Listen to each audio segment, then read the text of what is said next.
ثم رددناہ اسفل سافلین، پھر ہم نے اس کو لٹا دیا سب سے نچلے درجے، جہنمی جہنم سے دیکھ رہے ہوں گے، پھر موت کو ذبح کر دیا جائے گا۔ حدیث پاک میں آتا ہے جنتی اتنے خوش ہوں گے، اگر موت کو موت نہ آئی ہوتی تو یہ خوشی سے مر جاتے، اور جہنمی اتنے مایوس اور دکھی ہوں گے، اگر موت کو موت نہ آئی ہوتی تو یہ دکھ سے مر جاتے۔ اب جنتی جنت میں ہیں اور انہیں ان کی آنکھوں کے سامنے موت کو ذبح کر دیا، قصہ ہی تمام ہو گیا۔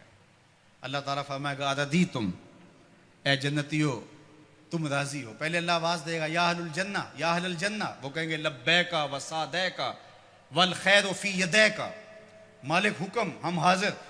اللہ تعالیٰ فرمائے گا اردیتم، کیا تم راضی ہو؟ تو وہ کہیں گے ما لنا یا رب لا نرضی، اے ہمارے رب ہم کیوں راضی نہیں ہوں گے، ہمیں تو وہ ملا جس کا ہمیں تصور بھی نہیں تھا۔ حضور نے فرمایا کہ میں، بخاری کی روایت ہے، میں اس آخری شخص کو جانتا ہوں، اس آخری شخص کو جانتا ہوں جو جہنم کے رگڑے سہ کے آخر میں جہنم سے نکلے گا اور سب سے آخر میں جنت میں جائے گا۔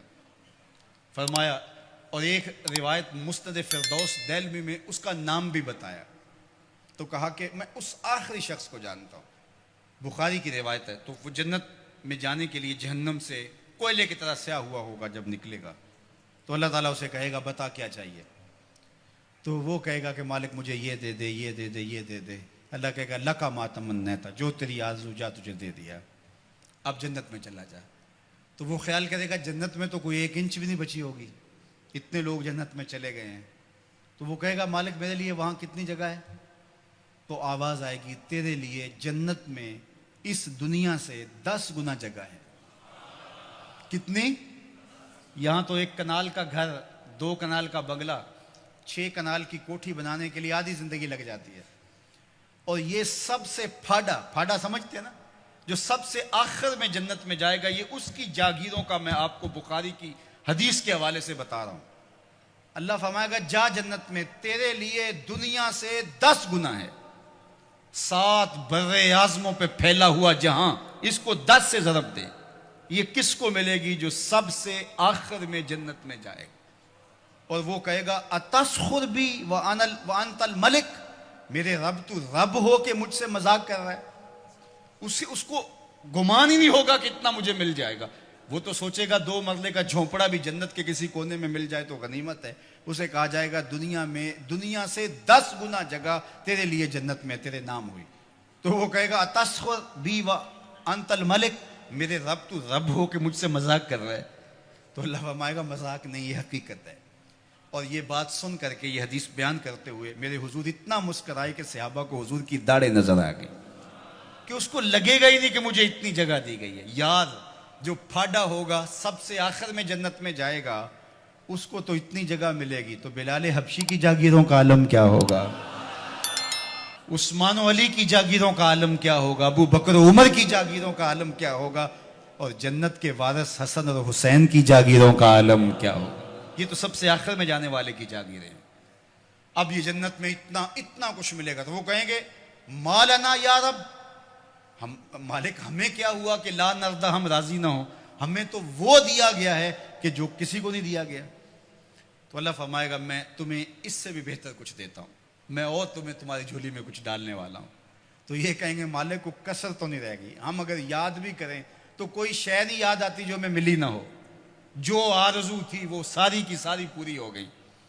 اللہ فرمائے گا میں تمہیں ایک اور شے دینے لگا ہوں، تو وہ جھولیاں پھیلا لیں گے، اور اللہ فرمائے گا میں تم سے راضی ہو گیا ہوں، اب کبھی بھی ناراض نہیں ہوں گا، میں تم سے راضی ہو گیا ہوں، اب کبھی بھی ناراض نہیں ہوگا۔ جنت سے یا تو موت اس نعمت کو ختم کرے گی، یا پھر اللہ ناراض ہو جائے تو اللہ کسی کو نکال دے، تو اللہ ضمانت دے گا میں اب تم پہ ایسا راضی ہوں، اب کبھی بھی تم سے ناراض نہیں ہوں گا۔ ایسا اجر اللہ عطا کرے گا۔ فَلَهُمْ أَجْرٌ غَيْرُ مَمْنُونَ، اللہ اکبر۔ فَمَا يُكَذِّبُكَ بَعْدُ بِالدِّينِ، اللہ تعالیٰ ارشاد فرماتا ہے کہ محبوب جزا اور سزا کا جو دن ہے اس کے معاملے میں آپ کی بلا کو کیسے تکذیب کر سکتا ہے؟ کون ہے جو آپ کی تکذیب کرے؟ ایک دن ایسا آنے والا ہے جب سارے عملوں کی سزا اور جزا ہوگی۔ الیس اللہ بأحکم الحاکمین، کیا اللہ تعالیٰ جل شانہ حاکموں کا حاکم نہیں ہے؟ دنیا کا چھوٹا سا نظم بھی کہیں ہو تو وہاں بھی جزا و سزا کا تصور ہوتا ہے، اور جو ہے وہ ایسا نہیں ہوتا کہ وہ جزا و سزا کے بغیر ہو. لیکن اس پوری کائنات کا نظم کیا جزا و سزا کے بغیر ہوگا؟ کیا وہ احکم الحاکمین نہیں ہے؟ کیا لوگ اس کی گرفت سے باہر ہیں؟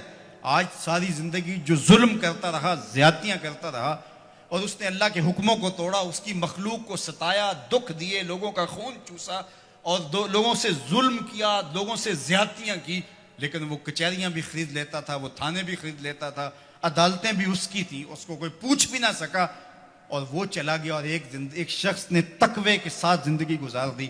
کل قیامت کے دن دونوں ایک جگہ پہ ہوں تو یہ اللہ ناانصافی نہیں ہونے دے گا. ایسا نہیں ہوگا. اللہ احکم الحاکمین ہے.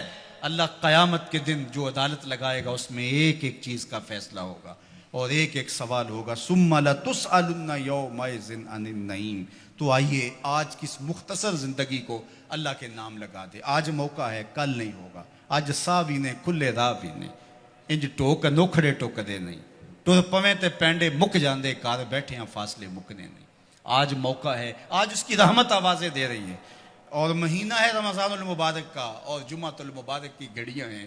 ابھی سچے دل سے اس کی طرف رجوع کر لیں. یہ لمحے دوبارہ نصیب نہ جانے ہوں کہ نہ ہوں. تو قبل اس سے کہ وہ وقت آئے کوئی حجت باقی نہ رہے پھر ہاتھ ملتے رہ جائیں. آج موقع ہے. آج توبہ کا دروازہ بند نہیں ہوا، رحمتوں کے دروازے کھلے ہوئے ہیں. اس کی رحمتیں آوازیں دے رہی ہیں. میرے بندے آ جاؤ. میں یہ نہیں دیکھوں گا کہ تم آئے کب ہو اور کتنے پاپ لیے آئے ہو. میں یہ دیکھوں گا آئے تو میری چوکھٹ پہ ہو.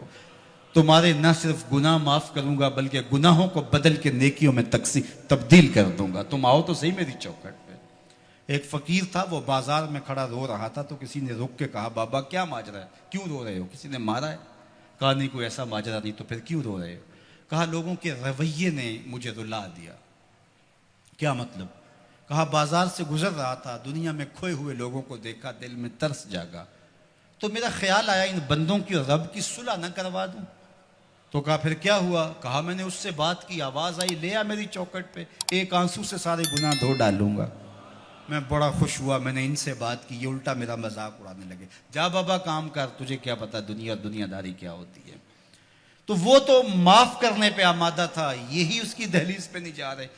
تو مجھے اس پہ افسوس ہوا. تو وہ تو معاف کر رہا تھا لیکن یہ نہیں مانے. خیر اگلے دن وہی فقیر قبرستان میں کھڑا رو رہا تھا، وہی شخص دوبارہ گزرا تو پھر رک گیا. کہا بابا بازاروں میں بھی روتا ہے، قبرستانوں میں بھی روتا ہے، آج کیا ماجرا ہے؟ کہا کہانی کل والی ہے. کہا کیا مطلب؟